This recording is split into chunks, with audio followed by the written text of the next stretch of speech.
Injection వేసేటప్పుడు ఏమన్నా చూస్తారా?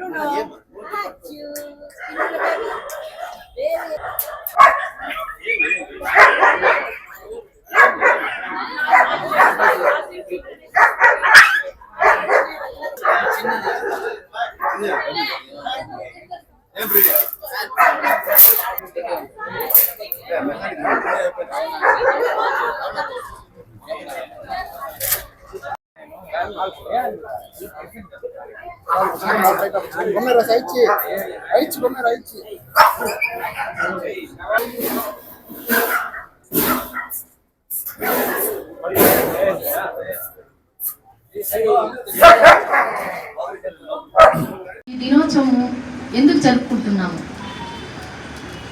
ఈ ప్రపంచ రేబీస్ దినోత్సవము ఈరోజే ఎందుకు జరుపుకోవాలా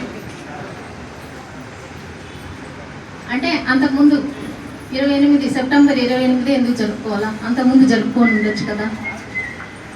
ఎందుకు జరుపుకుంటున్నామంటే ఈరోజు లూయిస్ ప్యాచర్ అనే శాస్త్రవేత్త ఆయన ఈరోజు చనిపోయిన రోజు. ఆయన చనిపోతే మనకేంటి, వారు ఈ ర్యాబీస్ వ్యాక్సిన్ని కనుక్కున్నారు.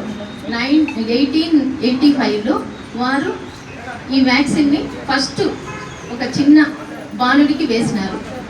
దానివల్ల వారి చనిపోయిన రోజు మనము ఈ ప్రపంచ రేబీస్ దినోత్సవం జరుపుకుంటాము. ఈ రేబీస్ దినోత్సవము ముఖ్యంగా మనము ఈరోజు అవగాహన కల్పిస్తాము. డాగ్ ఓనర్స్కి అవగాహన, జబ్బు రాకుండా ఎలా మనము జాగ్రత్త పడాలా, ఒకవేళ కుక్క కాటు వచ్చిన తర్వాత ఏం జాగ్రత్తలు తీసుకోవాలా.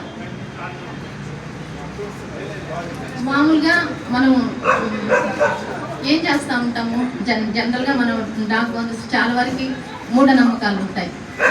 ఏముందిలే, అది ఏమవుతుందిలే, కుక్క కరిచినా కానీ ఏమవుతుందిలే అని చెప్పి మనం కొందరు ఆకుపసలు ఇవన్నీ వేసేసి కామ్గా ఉంటారు. కానీ మనము ఆ విధంగా చేయడానికి లేదు. కంపల్సరీ డాగ్ కరిచిన వెంటనే మనం ముఖ్యంగా ఇంట్లో కూడా తీసుకోవాల్సిన జాగ్రత్తలు కొన్ని ఉంటాయి. అవన్నీ మనం ఏం చేయాలా ఏమనేది మనం మెడికల్ ఆఫీసర్స్ చెప్తారు. కానీ మనం డాగ్స్కి మనం ఏం చేయాలని మనం చెప్తాం. ఒకవేళ వీధిలో మన పెట్ డాగ్ని తీసుకెళ్తూ ఉంటాము. తీసుకెళ్ళేటప్పుడు వేరే డాగ్, స్ట్రీట్ డాగ్ వచ్చి మన కుక్కని కరిచేదానికి అవకాశం ఉంది. లేదా అట్లీస్ట్ మనం కరిస్తేనే రక్తం వస్తేనే దానికి ఇబ్బందిలే అని అనుకుంటున్నాం. కానీ అది కాదు. దాని లాలాజలము అంటే దాని భూమి దీనికి తగిలినా కానీ దానికి ఎక్కడైనా స్క్రాచెస్ అంటే ఎక్కడైనా చిన్న దెబ్బ కానీ ఏదైనా ఉన్నా కానీ దానికి ప్రమాదం. అలాంటిది వచ్చే అవకాశం ఉంది. కాబట్టి మనం వీలైనంత వరకు వీధిలో తీసుకెళ్ళేటప్పుడు కూడా మనము జాగ్రత్తలు తీసుకోవాలి. ఈ పెట్ డాగ్స్ మీరు షెడ్యూల్ ప్రకారం వ్యాక్సిన్ వేసుకోవాల్సి ఉంది. అంటే షెడ్యూల్ ఫాలో అవ్వాలా. వచ్చిన వెంటనే అది జబ్బు మనకు బయటపడేది ఫస్ట్ డే నుంచి 2 నెలల వరకు దానికి ఇంక్యుబేషన్ పీరియడ్ ఉంటుంది.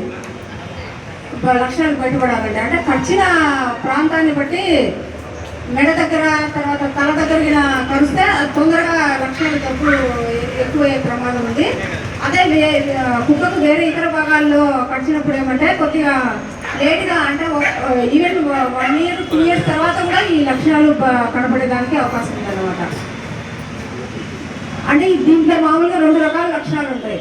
ఒకటి డంఫామ్ అని, ఇంకోటి ఫీరస్ టైప్ అని, 2 టైపులు ఉంటాయి. ఫస్ట్ అంటే కుక్క కరిచిన వెంటనే ఆ కుక్కకు లక్షణాలు ఎలా ఉంటాయంటే అది బెదరడము, ఏది చూసినా అన్నిటిను కొరుకుతూ ఉండడము, ఎక్కువగా అరుస్తూ ఉండడము, ఈ విధంగా లక్షణాలు కనపడతాయి. తర్వాత క్రమేణా రాను ఏమంటే ఆ వైరస్ మెదడు ద్వారా, బ్లడ్ సర్క్యులేషన్ ద్వారా మెదడుకు, వెన్నుపాముకు చేరి ఈ యొక్క పెరాలసిస్ లక్షణాలు కూడా అంటే దవడ నోరు తెరవలాగా పోవడము, మూయలేకపోవడము, తర్వాత కింద దవడంతా కిందికి వేలాడబడి ఉండడము ఉండడము ఇట్లా లక్షణాలన్నీ ఉంటాయన్నమాట. చొమ్మ కారుతా ఉండడం ఎక్కువ.